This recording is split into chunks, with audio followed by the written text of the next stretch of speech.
well, I figured it was time that I made a video to welcome in the new year. And by the time this video goes live, it will be the 13th of January. So certainly later than I would have hoped, but F it, let's go.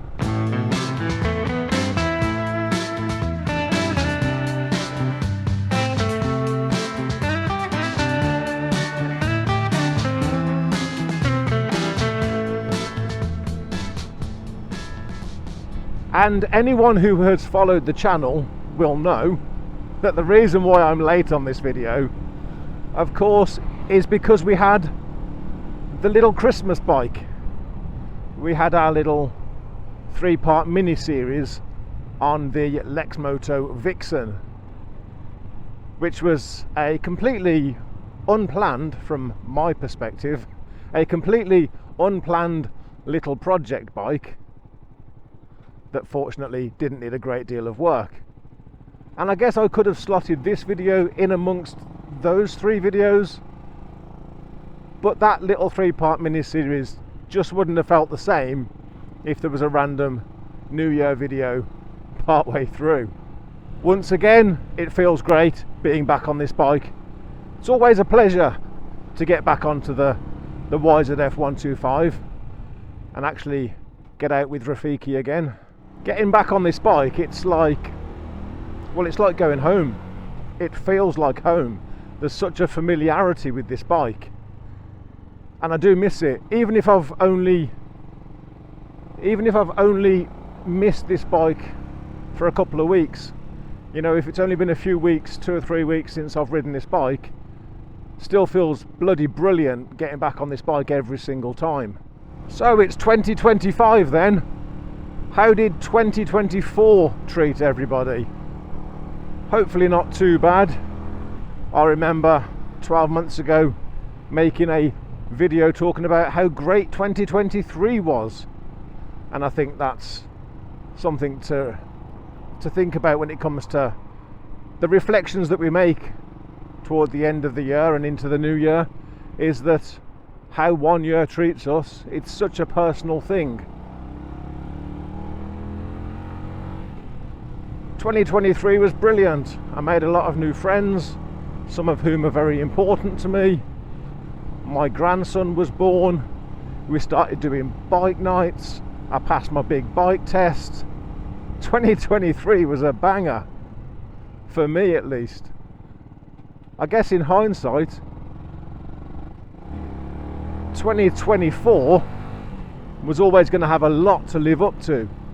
2024 had some big shoes to fill, but it just didn't for me. 2024 fell far too short for me.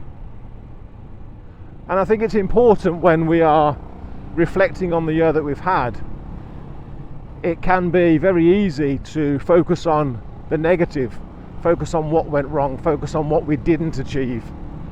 But I think if you look closely, hopefully we can all find some things of positivity. We can all find some things that actually went well and things that we did achieve.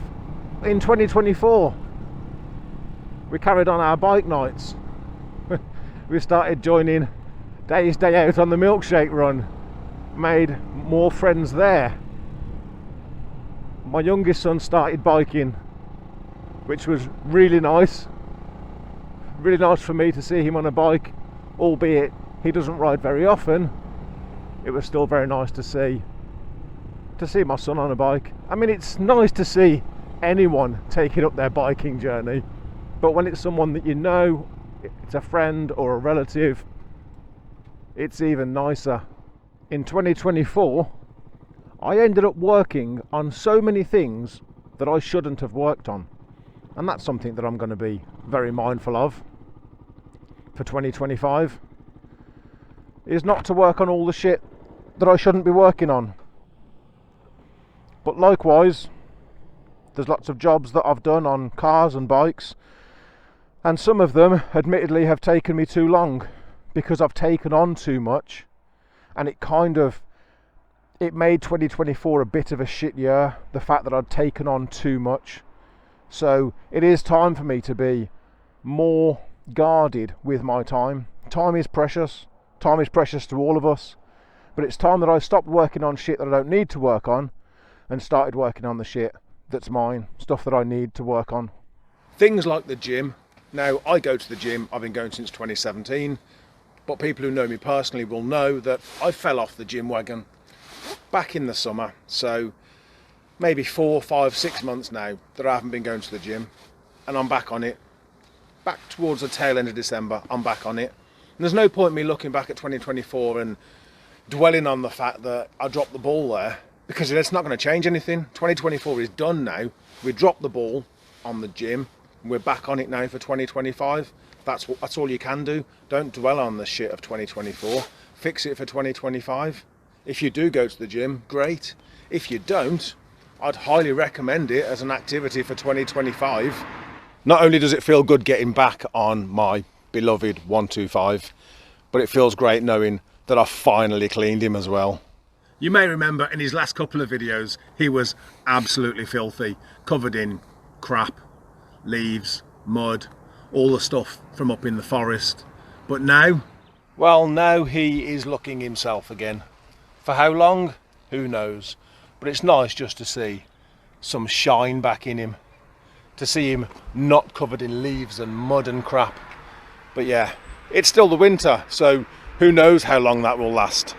I tell you, something that feels weird when you go from a sports bike to a cruiser, or maybe when you go from a sports bike to a naked bike, is that on your sports bikes, your mirrors don't turn with your handlebars, because your mirrors are fixed to your fairing.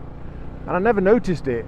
It was just one of those things that I took for granted. You know, I've been riding this bike for 6.5 years. I've got another sports bike, and I just don't expect my mirrors to move. And then I go ride a cruiser, as I have been these last couple of weeks,